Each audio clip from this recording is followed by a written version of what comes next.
Haleluya, puji Tuhan. Saya percaya saudara diberkati ketika saudara memuji Tuhan. Percayalah bahwa memuji Tuhan adalah memberkati Tuhan. Tetapi ketika kita memberkati Tuhan, Tuhan disukakan dan Dia memberkati saudara. Itu sebabnya begitu banyak kesaksian dari orang-orang yang ketika memuji Tuhan dengan kesungguhan, memuji Tuhan dengan hati yang ditujukan kepada Tuhan, maka dia mengalami pengalaman-pengalaman yang luar biasa karena memuji Tuhan. Itu sebabnya jangan pernah kita sepelekan waktu yang diberikan dalam kita memuji Tuhan setiap kali kita ibadah kepada Tuhan. Dan saatnya kita sekarang mau dengar firman Allah. Kita tahu bahwa ini minggu pertama di mana telah disediakan bagi saudara sekalian, yaitu roti dan anggur yang adalah tubuh dan darah Yesus. Kita lakukan ini seperti firman Allah katakan, bahwa kita memperingati kasih-Nya yang luar biasa yang sudah dinyatakan kepada kita. Saya berharap saudara semua sudah mengambil baik itu roti maupun anggur ketika masuk ke ruangan ini. Kalau ada yang belum, saudara bisa angkat tangan. Nanti saudara akan dilayani. Namun saudara, sebelum kita makan minum perjamuan Tuhan, kita mau dengar terlebih dahulu firman Allah.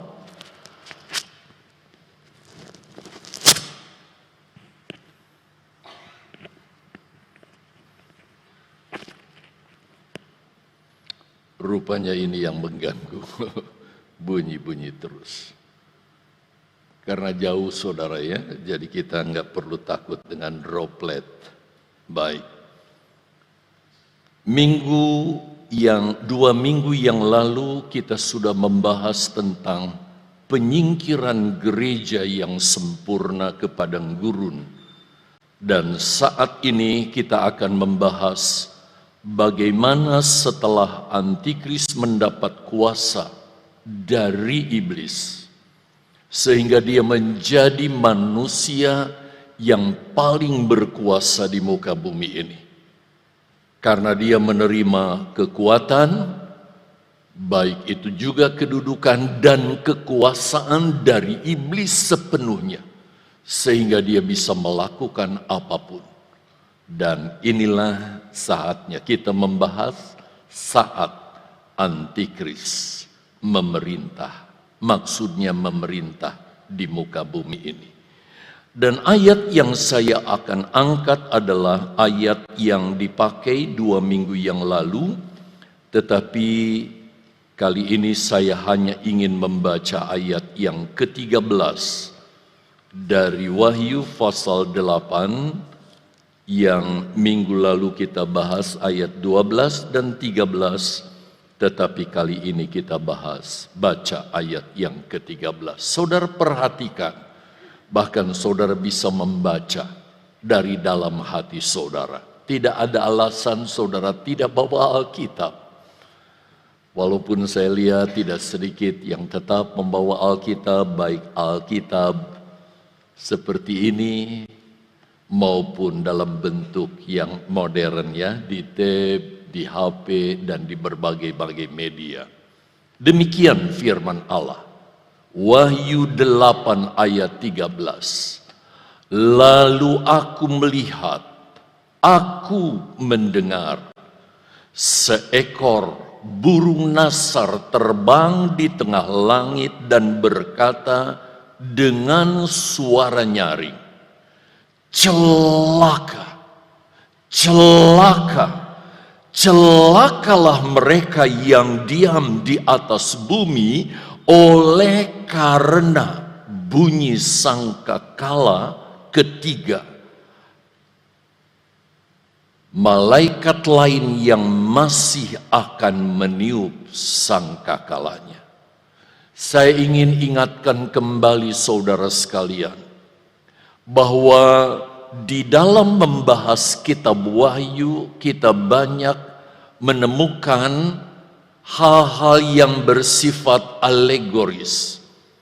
Seperti kalau saudara membaca ayat ini, dikatakan, aku mendengar seekor burung nasar terbang di tengah langit dan berkata. Apakah mungkin seekor burung saudara bisa berkata-kata kecuali yang kita kenal beo saudara? Bukan. Ini bukan hayalan, ini bukan hoax, tetapi ini merupakan sebuah alegoris.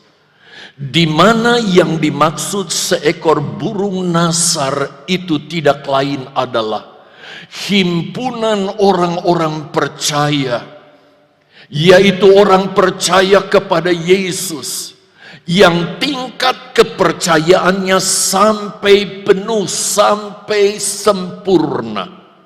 Itu sebabnya mereka juga disebut sebagai gereja yang sempurna, pengikut Yesus yang sejati, yang disingkirkan Tuhan dari komunitas umum manusia di dunia ini untuk dipelihara oleh Tuhan dari kekuasaan sang antikris yang menguasai dunia ini selama 3,5 tahun dengan maksud dan tujuan iblis, yaitu supaya semua penduduk dunia meninggalkan iman kepada Yesus dan menjadi penyembah iblis dan penyembah antikris. Itu sebabnya ketika mereka disingkirkan ke padang gurun, mereka memberi peringatan kepada orang-orang Kristen yang tingkat kekristenannya tidak mencapai seperti yang Yesus inginkan, yang disebut sebagai gereja sempurna, pengikut Yesus yang sejati, mempelai wanita Kristus, atau sebagai Hawa yang akhir. Mereka diperingatkan karena setelah antikris berkuasa, masih akan ditiup 3 sangkakala berikutnya yang saudara baca di kalimat berikutnya.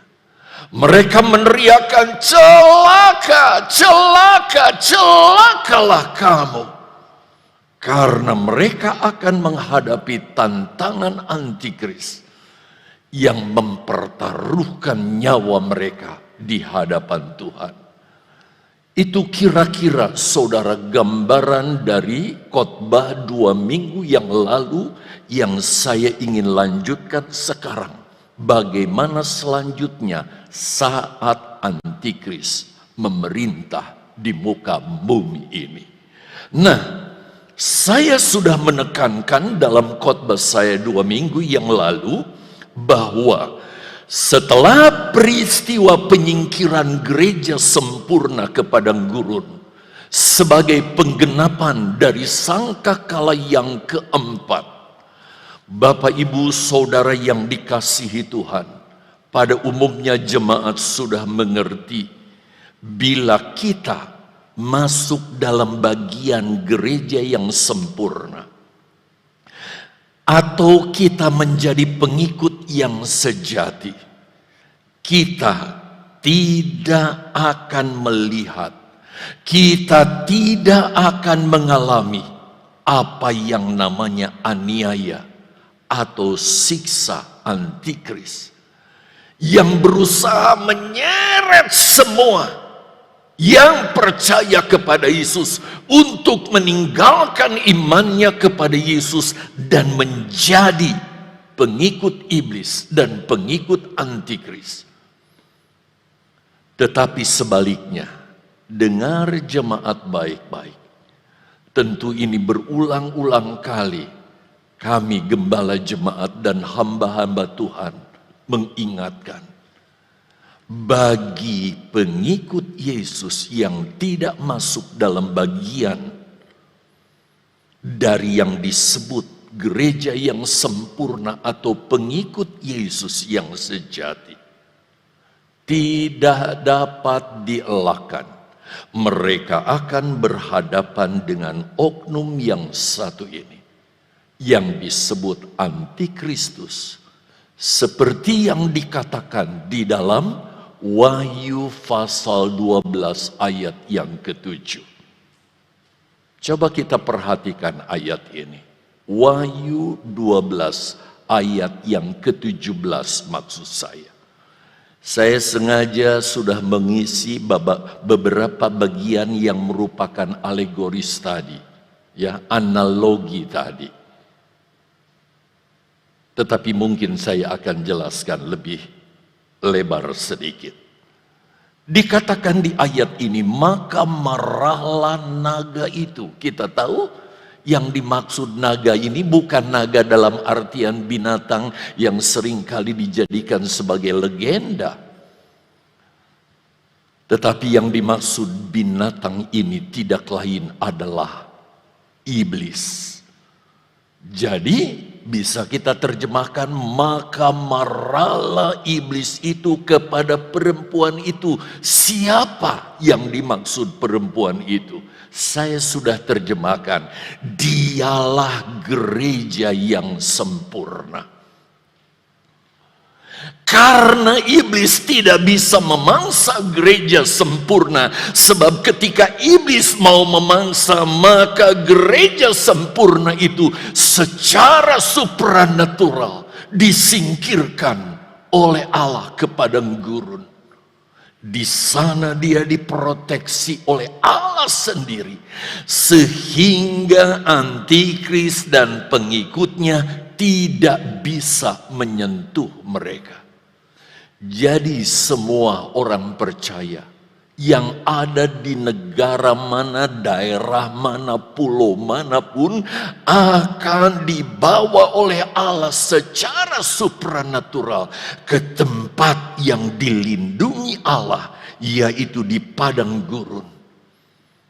Kita lanjutkan kalimat berikutnya. Lalu pergi memerangi keturunannya yang lain. Saudara perhatikan, karena iblis tidak bisa menyasar gereja yang sempurna, maka sasarannya dialihkan kepada keturunannya yang lain. Ada analogi yang lain diberikan di ayat ini kepada kita. Jadi kalau kita nggak cermat mempelajarinya, kita bisa bingung, siapa lagi ini keturunan yang lain? Keturunan yang lain yang dimaksud di sini adalah gereja yang tidak sempurna. Orang Kristen, tetapi dalam pengiringannya, saudara, dia hanya sekedar jadi orang Kristen. Dia tidak memiliki kesungguhan pencapaian tingkat kekristenan seperti yang diinginkan oleh Yesus. Dan kenapa mereka disebut dengan istilah keturunan yang lain? Saudara yang kekasih di dalam Tuhan, secara lahiriah kita mungkin bisa menyebut keturunan kita, ras kita, kebangsaan kita berbeda satu dengan yang lain, betul. Tetapi ketika kita percaya kepada Yesus dan kita menerima Yesus di hati kita, sehingga kita mengalami kelahiran baru dan diangkat menjadi anak-anak Allah, kita adalah keturunan yang sama. Benihnya apa? Benihnya adalah firman Allah. Jadi kalau saudara temui orang Kristen dimanapun, sampai di luar negeri, bahkan di tempat yang fanatik agama tetangga, Tetapi ada orang Kristen di sana, lalu saudara tanya, bagaimana kamu jadi Kristen? Dia mendengar firman Allah yang diurapi dengan Roh Kudus. Ini benih Allah sendiri, yaitu firman-Nya yang adalah pribadi Allah. Dan ketika itu kita terima, maka kita alami kelahiran baru dan kita menyebut Allah kita dengan panggilan yang begitu akrab. Cari di agama lain, mana ada jemaatnya yang mana ada umatnya yang memanggil Allahnya dengan panggilan Bapa. Hanya di dalam Yesus. Kenapa? Karena kita adalah dilahirkan oleh firman dan Roh Kudus. Kita memanggil dengan panggilan Bapa. Demikian semua orang Kristen di seluruh dunia. Tetapi sayang saudara, mereka tidak mencapai kesempurnaan.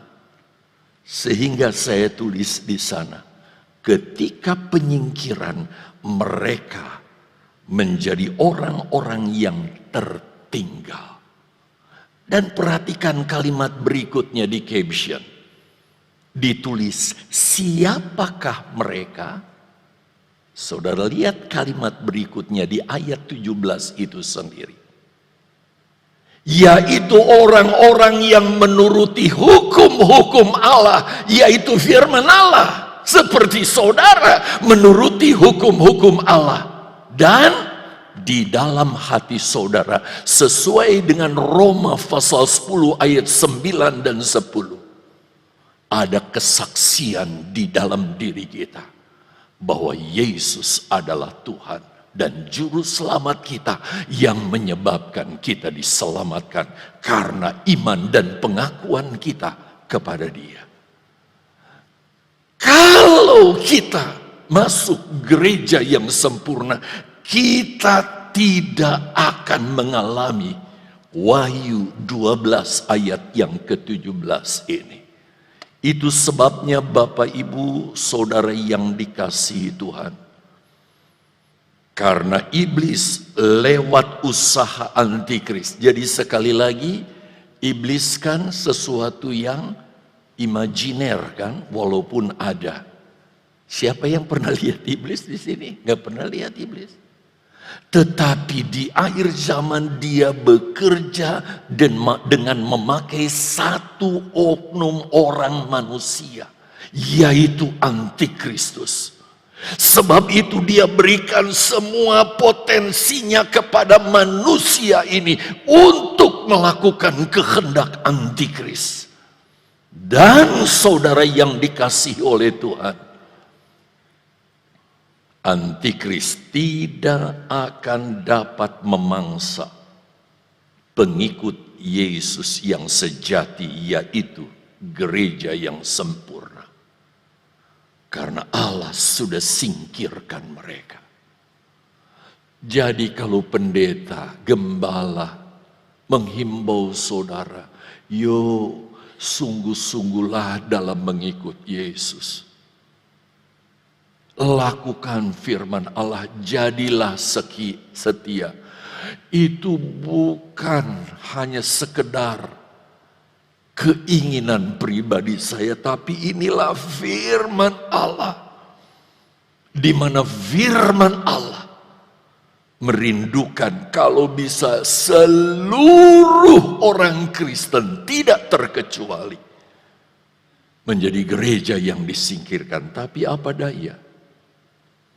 Kalau orang tersebut menolak dan kekristenannya hanya sekedar Kristen saja, maka saudara, mereka akan menghadapi kemarahan naga lewat antikris itu. Itu sebabnya setelah sasaran tembak yang utama lolos, sekarang dia alihkan sasarannya kepada gereja yang tertinggal, yaitu orang-orang Kristen yang tidak masuk gereja yang sempurna. Itu sebabnya jangan saudara pikir bahwa sekarang kita santai-santai saja.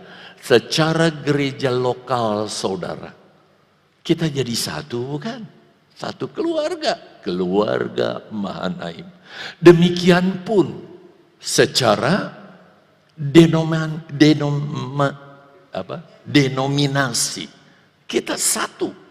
Bahkan secara universal kita satu saudara. Orang Kristen di seluruh dunia. Tetapi akan tidak tiba waktunya setelah peniupan sangkakala yang ke-6. Setelah pembukaan meterai yang ke-6 akan terjadi pemisahan. Sehingga nanti akan nyata mana gereja yang sempurna dan mana gereja yang tidak sempurna. Kemarahan naga diarahkan kepada gereja yang tidak sempurna. Sebenarnya saya ingin melanjutkan bahasan ini lebih jauh saudara. Tetapi kita tinggalkan dulu ini. Nanti kita akan lanjutkan sedikit berikutnya. Tetapi kita akan melihat dulu saudara. Atau saya ingin mengajak saudara membahas tentang subtema ini. Peniupan sangkakala yang ke-5. Kita sudah membahas peniupan sangkakala yang ke-4, yaitu penyingkiran gereja ke padang gurun. Sekarang peniupan sangkakala ke-5. Ayat itu dicatat dalam Wahyu pasal yang ke-9 ayat 1 sampai ayat yang ke-6. Saya sudah tulis dengan lengkap ayat-ayat ini di PowerPoint saudara. Kita akan lihat satu demi satu ayat ini. Kita mulai dengan ayat 1. Lalu malaikat yang perhatikan ke-5 meniup sangkakalanya. Jadi sangkakala yang ditiup bukan ke-6 tapi ke-5. Perhatikan. Dan aku melihat sebuah bintang yang jatuh dari langit ke atas bumi. Kembali kita ketemukan alegoris. Kembali kita ketemukan analogi sebuah bintang yang jatuh dari langit ke atas bumi. Dan kepadanya, kepada bintang itu diberikan anak kunci lubang jurang maut. Wow, kali ini mengerikan. Yang dikasihkan gak nanggung-nanggung kunci jurang maut. Kalau saudara cepat tangkap, saudara akan mengerti siapa yang menguasai jurang maut itu. Nanti saudara akan temukan ya, sebentar. Kita bahas dulu ini lebih jauh. Saya angkat kalimat pertama, sebuah bintang yang jatuh dari langit. Cepat dong sedikit, oke. Siapakah yang dimaksud dengan bintang yang jatuh di ayat ini? Kalau saudara ikuti apa yang saya sampaikan 2 minggu lalu, saudara ikuti dengan cermat. Bahkan mungkin saudara mencatat, ketika saat itu saya menjelaskan tentang peniupan sangkakala yang ketiga, yaitu tentang sebuah bintang yang menyala-nyala seperti obor, lalu bintang itu jatuh. Dan Bapak Ibu saudara yang dikasihi Tuhan, bintang yang jatuh, sekali lagi bintang itu begitu besar. Menyala-nyala seperti obor. Dan ketika jatuh, dia menimpa sungai-sungai dan mata-mata air yang mengakibatkan sepertiga dari sungai-sungai dan sepertiga dari mata-mata air itu menjadi pahit, dan orang kalau meminumnya dia akan mati karena air yang pahit itu. Dan perlu saudara ketahui bahwa bintang besar yang jatuh itu tidak lain adalah seorang oknum hamba Tuhan yang mungkin selama pelayanannya dia sembunyikan diri begitu rupa. Dia bisa action di mimbar ini begitu rupa, tetapi hidupnya di dalam dosa, bahkan melakukan kekejian. Dia merasa tetap nyaman karena Tuhan seolah-olah menyertai dia dengan mujizat begitu rupa. Tetapi dia tetap tidak bertobat, sehingga pada akhirnya dia dicampakkan ke bumi. Bayangkan pengaruh dia dalam pelayanan. Digambarkan seperti bintang yang nyalanya seperti obor. Pada umumnya kita tahu, bintang saudara, kalau kita lihat dari bumi ini, seperti kunang-kunang. Nyalanya kelap-kelip, sampai anak-anak TK nyanyikannya, bintang kecil di langit yang tinggi, kelap-kelip menghias angkasa. Tapi bintang yang satu ini, nyalanya seperti obor. Sebuah gambaran bagaimana Tuhan memakai dia dengan luar biasa. Menjadi berkat saudara, bukan hanya di negaranya, di berbagai negara lainnya. Luar biasa, tetapi dia jatuh dan dicampakkan. Karena dia kecewa dicampakkan. Dia menjadi pelawan Yesus.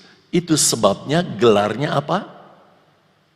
Anti Kristus. Anti kepada Kristus. Sebaliknya dia menyerahkan diri kepada iblis.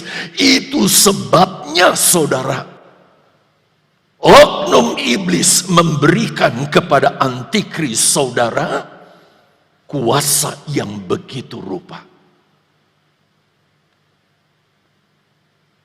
Bayangkan, kunci jurang maut diberikan kepada dia. Untuk apa kunci jurang maut ini di tangan antikris? Saya ajak saudara lihat ayat yang kedua dari Wahyu pasal 9. Perhatikan saudara. Maka dibukanyalah pintu lubang jurang maut itu. Sebenarnya belum waktunya, tetapi dia bisa buka begitu rupa. Itu sebabnya saya katakan, antikris menjadi manusia yang bisa lakukan apa saja. Karena dia mendapat kekuasaan penuh dari iblis. Lalu naiklah asap dari lubang itu bagaikan asap tanur besar.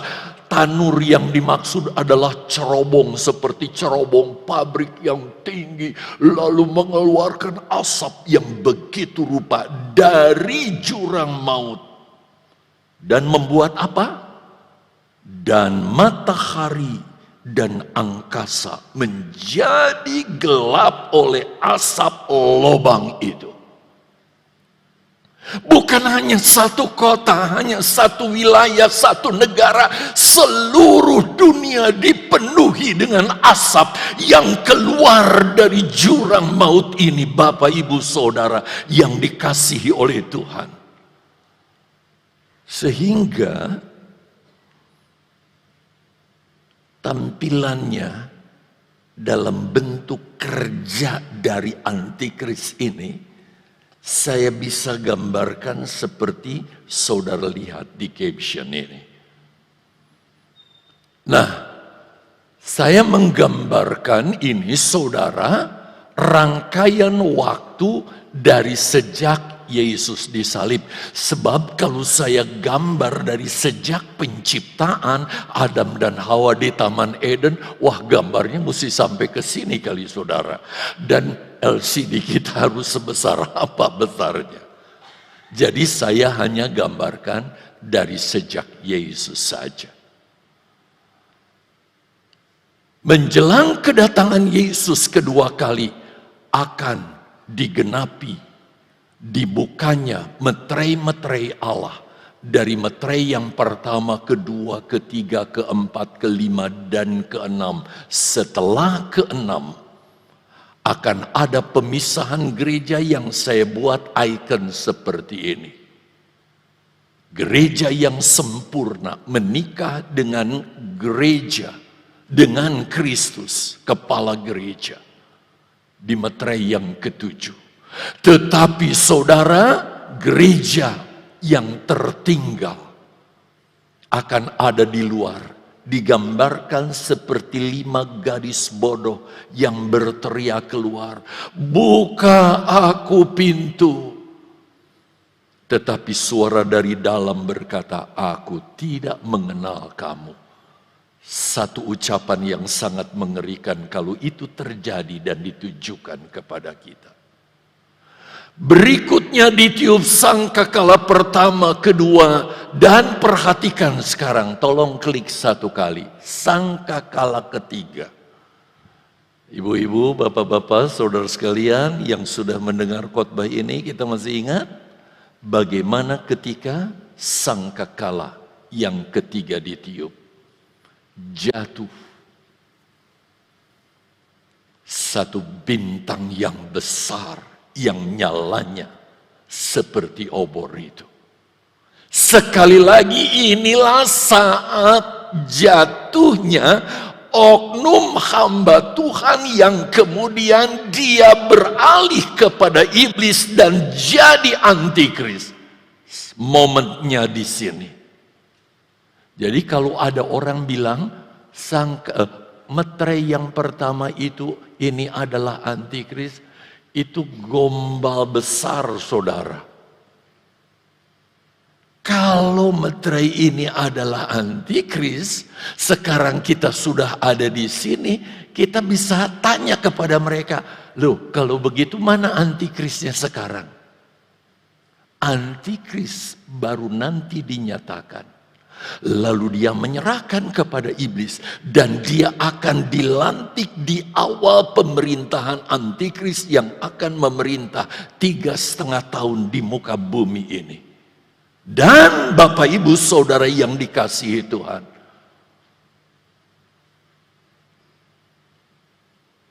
dia mulai bekerja. Inilah tema khotbah kita saat antikris memerintah. Klik satu kali. Saat di mana peniupan sangkakala kelima, bentuknya apa? Klik satu kali lagi dong.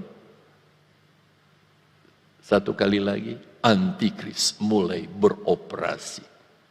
Dan operasi atau kegiatan yang dia lakukan sudah kita simak dan baca bersama tadi, yaitu di mana dia membuka kunci jurang maut itu. Dan apakah yang terjadi ketika kunci jurang maut itu dibuka? Saya sudah jelaskan kepada saudara. Asap keluar dari jurang itu seperti tanur, membuat matahari jadi seluruh bumi jadi gelap. Demikian bulan dan bintang. Lalu saudara, selanjutnya apa yang terjadi? LCD-nya digerakkan dong, LED-nya. Kita sudah sampai kepada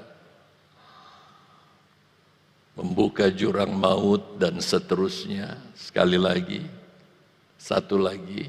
Oke. Dan apa yang terjadi saat antikris membuka jurang maut itu? Yuk kita lihat sekarang. Wahyu pasal 3 sampai dengan pasal 9 ayat 3 sampai ayat 6. Kita mulai dengan ayat yang ketiga. Perhatikan saudara. Dikatakan, dan dari asap itu berkeluaranlah belalang-belalang ke atas bumi. Dan kepada mereka, kepada belalang, diberikan kuasa sama seperti kuasa kalajengking di bumi. Nanti saja saya jelaskan sekaligus. Lanjut kita ke ayat yang keempat. Dan kepada mereka, kepada belalang itu dipesankan supaya mereka jangan merusakkan rumput-rumput di bumi atau tumbuh-tumbuhan atau pohon-pohonan, melainkan hanya menyiksa, perhatikan, melainkan hanya menyiksa siapa? Ayo dong reaktif. Melainkan hanya menyiksa siapa? Manusia yang tidak memakai meterai Allah di dahinya. Ini bukan ucapan Yosminandar bro.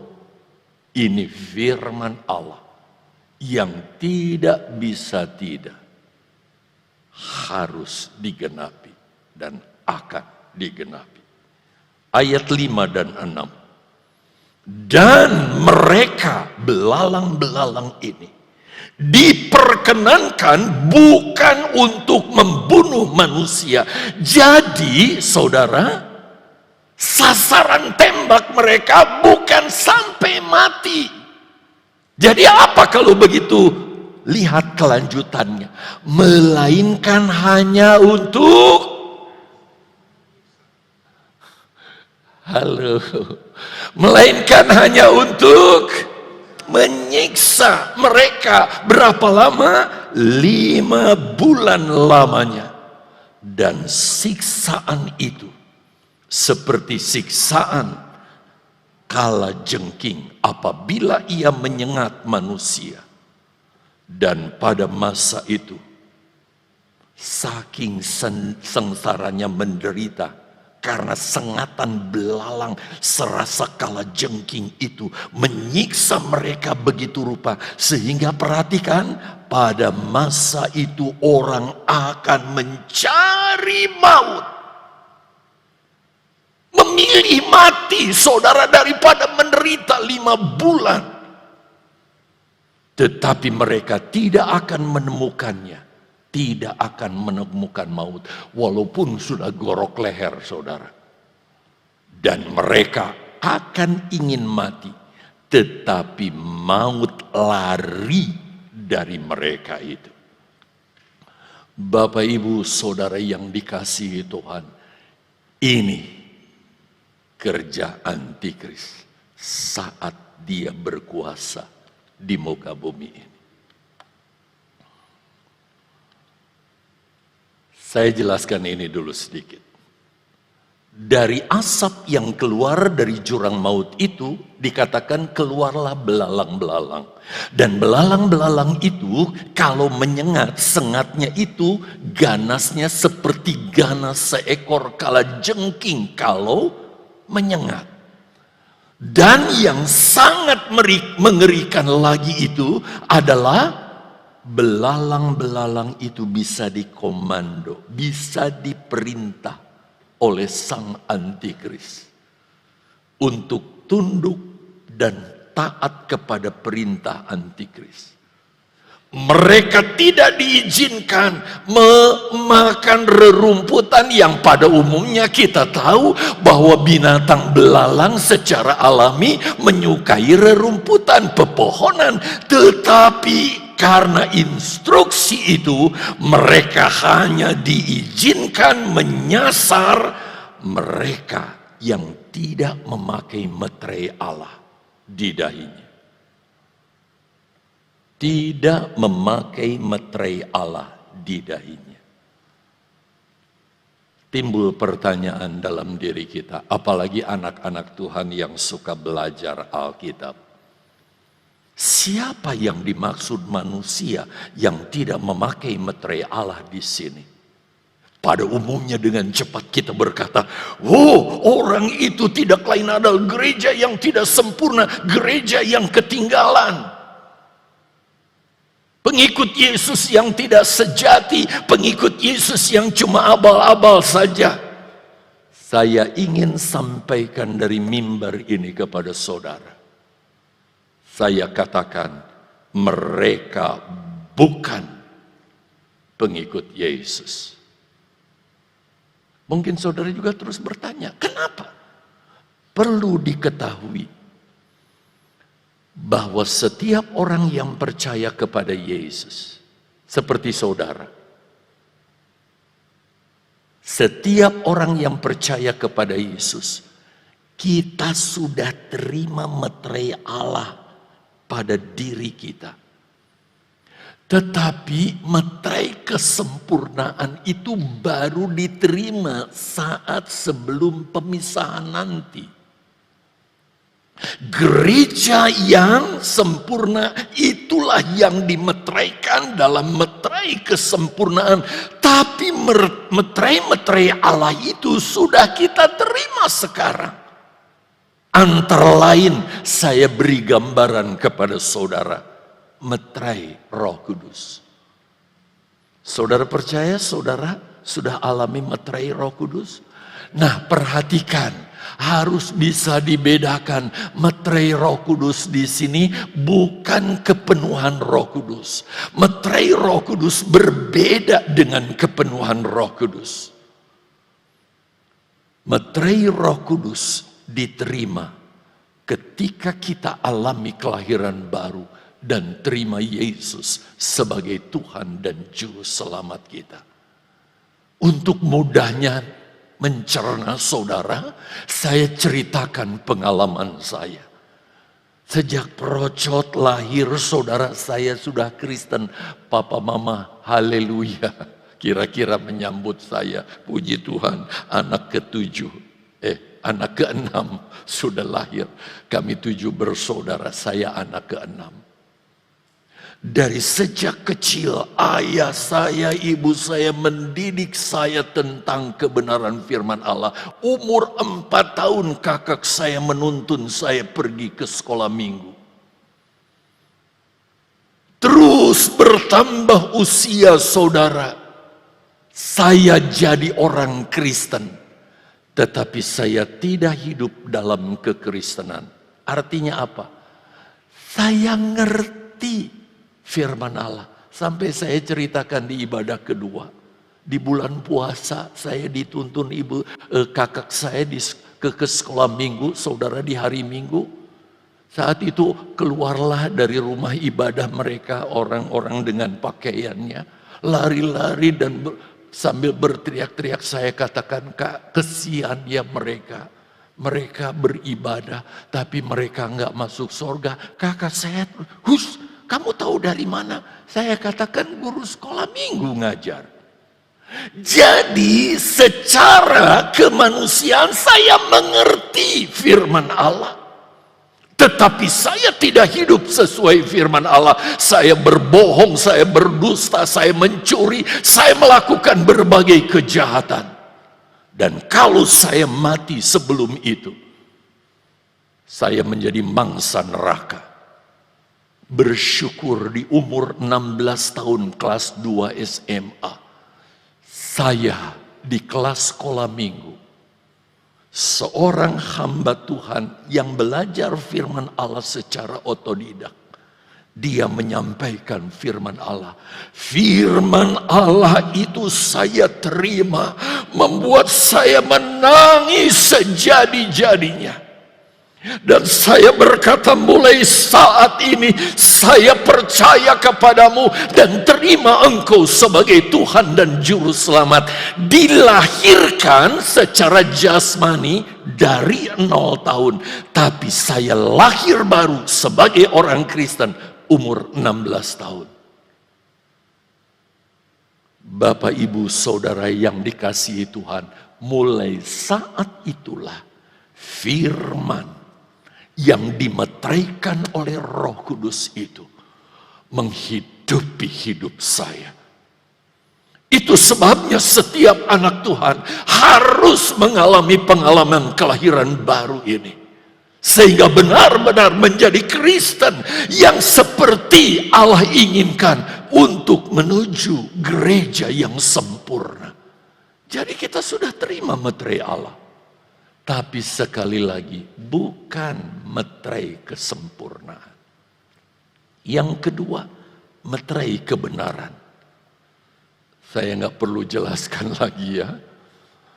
Setelah kita terima firman kebenaran, maka kebenaran itu menjadi gaya hidup kita. Mulut kita, perbuatan kita, sikap kita, usaha kita benar di hadapan Tuhan.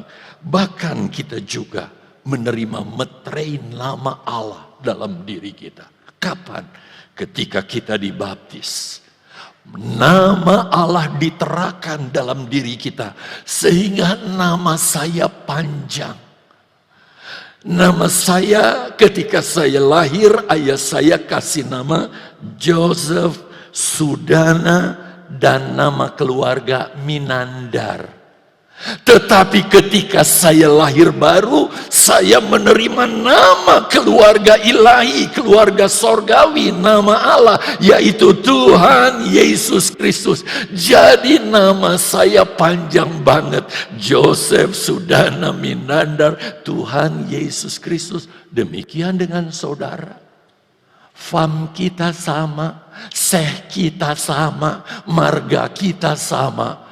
Tuhan Yesus Kristus. Ini marga ilahi, saudara. Marga ilahi kita. Jadi meterai nama Allah. Itu sebabnya kalau di ayat ini dikatakan bahwa orang yang jadi sasaran antikris itu adalah mereka yang tidak memakai meterai Allah. Itu bukan orang Kristen. Pertanyaannya, kalau begitu siapa yang dimaksud yang tidak memakai meterai nama Allah di sini?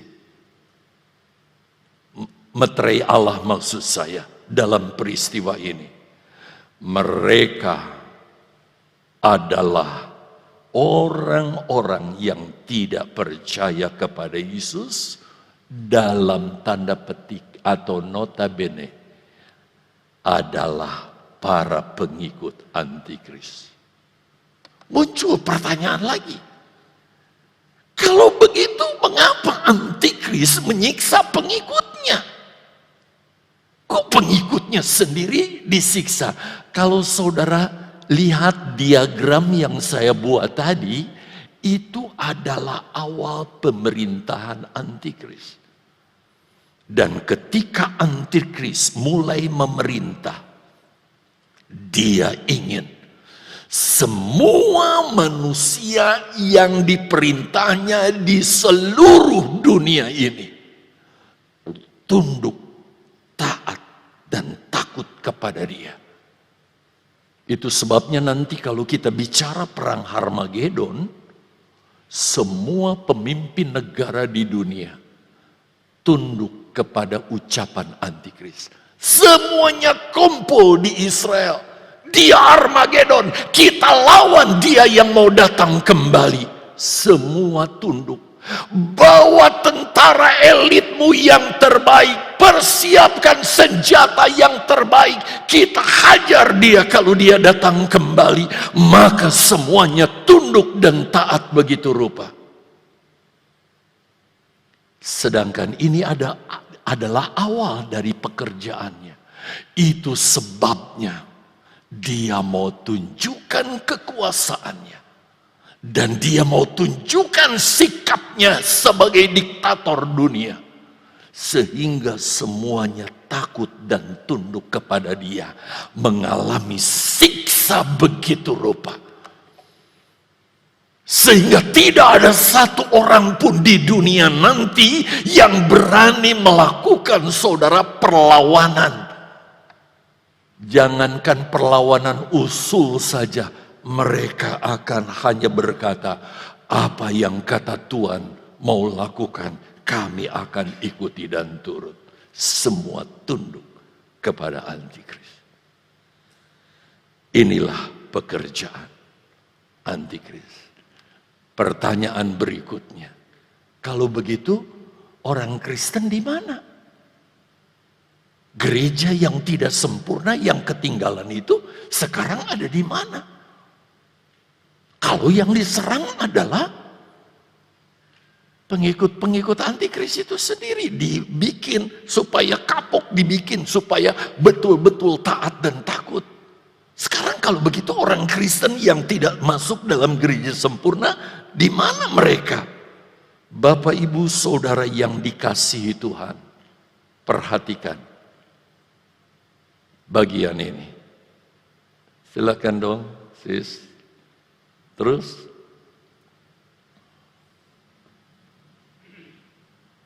Perhatikan. Dimungkinkan semua pengikut Yesus, yaitu orang-orang percaya yang tidak masuk dalam bagian gereja sempurna, tidak masuk pengikut Yesus yang sejati. Orang-orang Kristen yang ketinggalan itu, mereka semua sudah punah, dibunuh oleh antikris dengan caranya. Itu dimungkinkan terjadi di awal pemerintahan antikris. Mengapa? Sebab saya sudah jelaskan tadi, saudara, bahwa target utama dari antikris yang pertama-tama adalah menghabisi gereja yang sempurna. Tetapi sekali lagi, gereja yang sempurna itu oleh kekuatan Allah dalam kesempurnaannya, mereka disingkirkan ke padang gurun.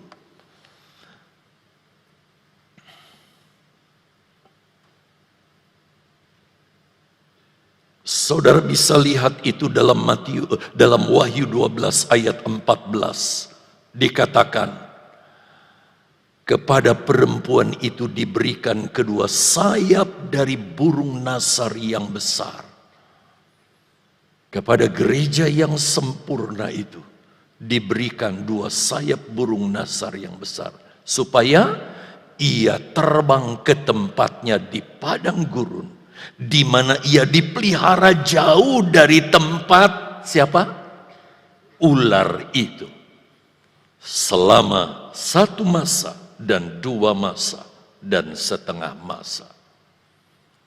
Oleh karena sasaran utama, sasaran tembaknya sudah disingkirkan, siapa yang bisa lawan Allah? Antikris gak bisa berbuat apa-apa. Maka sasaran tembak dialihkan kepada sasaran yang kedua, yaitu gereja yang tidak sempurna, gereja yang ketinggalan. Ada yang bertanya, kenapa di awal? Karena antikris ingin semua penduduk dunia hanya menyembah iblis dan menyembah representatifnya, yaitu antikris yang kelihatan di bumi. Memang mereka meniru, seperti kita menyembah Bapa yang gak kelihatan, kita menyembah oknum Allah di dalam pribadi Tuhan Yesus Kristus. Demikian pun. Itu sebabnya Bapak Ibu Saudara yang dikasihi Tuhan, gereja yang tidak sempurna jadi sasaran tembak. Saudara bisa lihat ini di Wahyu 13 ayat 4 dan 5. Saya dikejar waktu tinggal 10 menit. Berikutnya, dengan cara apa antikris memerangi pengikut Yesus? Bahkan pengikut-pengikut antikris selanjutnya, saudara, di zaman antikris, yaitu diperangi dengan cara, kalau saudara baca di Wahyu 13 ayat yang ke-7, mereka tidak bisa bertransaksi. Kenapa? Karena yang bisa bertransaksi harus menerima meterai antikris. Kalau ada orang Kristen terima meterai antikris, maka namanya terus langsung dihapus dari buku kehidupan. Jadi semua yang terjadi sekarang akan mengerucut kepada penggenapan saudara. Sekarang masih samar-samar ya, untuk bertransaksi ini harus peduli lindungi, tunjukin keluar. Nanti ketika oknum ini ada, lain modelnya. Tapi jangan sekarang saudara, wih antikris, jangan keburu-buru, tenang dulu. Titik yang kedua, perhatikan, antikris akan melakukan penyiksaan fisik. Untuk ayat ini dibaca saja saudara. Sebab kita lihat penggenapannya. Ya, coba tampilkan dong ayat ini, saya nggak buat saat itu saudara ya. Apa kata Yesus? Ini bukan kata Yosminandar ya. Saudara perhatikan Matius 24 ayat 21. Sebab pada masa itu, bukan sekarang, nanti akan terjadi siksaan yang dahsyat seperti yang belum pernah terjadi sejak awal dunia sampai sekarang, dan yang tidak akan terjadi lagi. Jadi siksa antikris adalah siksa yang gak pernah saudara dengar cerita dulu. Ada orang diperlakukan begini-begini, itu buat antikris model lama. Dia ciptakan siksaan yang gak pernah terjadi dan tidak pernah terjadi lagi, karena tidak akan ada siksaan setelah antikris. Berikut coba kita perhatikan. Pada saat seperti itu, anak-anak Tuhan yang hidup di awal masa pemerintahan antikris itu, mereka akan lebih memilih Yesus daripada antikris. Seperti moto kita, sekali Yesus, 5 orang saudara yang merespon. Sekali Yesus, amin. Mereka akan berprinsip itu. Mereka berpikir, lebih baik aku menderita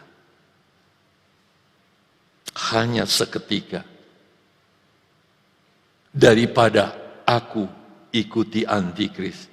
Hidup cuma 3,5 tahun, tapi ujungnya neraka kekal. Seharusnya mereka gak usah alami ini kalau disingkirkan saudara. Tapi apa mau dikata, mereka harus alami itu.